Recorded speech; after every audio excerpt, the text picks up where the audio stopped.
రే మావ, నీ పిల్లకి ఇక్కడ పెళ్ళవుతుందిరా. వదిలేరా. ఏంటి వదిలేయాలా? రే తను నీదిరా. తన ప్రాపర్టీ రా, నీది నాది అని. హ్యూమన్ బీయింగ్ రా.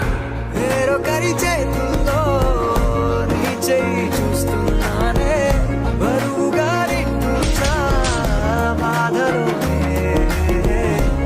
నని కన్నుల్లోనే కాటుకై ఉన్నది నేనే, నా కంటి నీళ్లకు నన్నే నేడిలా చెరిపేశావే.